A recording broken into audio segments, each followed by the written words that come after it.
Hey everyone, I'm making a video to demonstrate how these threat actors actually set up their sophisticated social engineering attack. Now this URL that we can see here, which is related to Republic Bank in Trinidad, this here seems to be a suspicious email.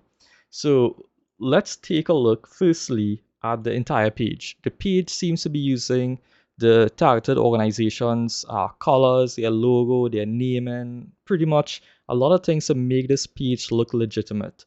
Now, firstly, when someone clicks this link, they will be redirected to a /logon page, as you can see here. Now, let's walk through this process within a browser-based sandbox environment. So let's say I enter a username. So I'm going to enter, like, let's say, stop this nonsense. All right. Now, I spell nonsense wrong, but that's okay, right? The attacker will be capturing this in their database anyway.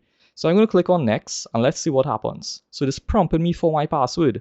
So let's say, for example, that I enter password. Let's say not my real password like so. And notice that the next button isn't highlighted. So this means to say most likely a threat actor actually identify like let's say what are the password complexity that this organization will require their customers to use. So let's say we go with at least 8 characters, uppercase, lowercase, number, and special symbol. So like so, and now you would see the next button is actually now available to us. So I'm going to click on next like this.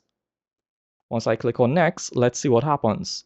So this is part 1 of 5 questions, and most of the time these questions are security questions that is used to reset the victim's account. So for instance, it is asking what is your security question. Now let's say we enter not my question, and let's say we enter the secret, something like let's say QWERTY, just to keep it simple. Going to click on next and notice that it says that these fields are required. So everything seems to look legit, but it's not actually legit. So I'm going to click on continue.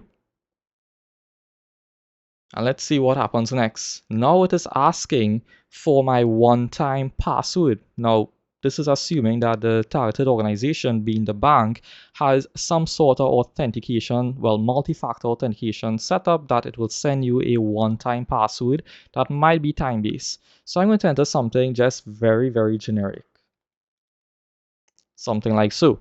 Now notice if there's less than 5 characters, the button is not highlighted. So this means to say that most likely the threat actor actually understands the security controls that this targeted organization has implemented. Going to click on confirm and let's see what happens next.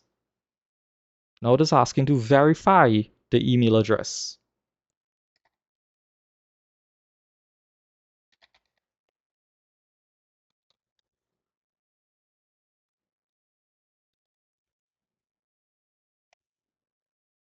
So I enter just a random email address, perhaps no one is using this email address in the world, but I'm going to click on next and let's see what happens. Now it redirected me to a web page that looks to be like a Gmail logon account.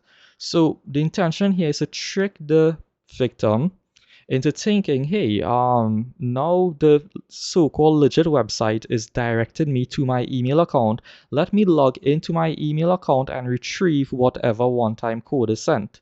So I'm going to set, let's say a password here. Actually not set, let me enter a fake password just for educational purposes like so. I'm going to click on show password so you guys will see what I'm referring to. And please keep in mind the URL changes a little bit, but this is not the actual login portal for any email account, to put simply. So I'm going to click on next like so. And now it brings me back to the phishing website, but notice the domain has not changed. So it is asking to verify my identity. So let's imagine that I select my national ID. Let's put a username.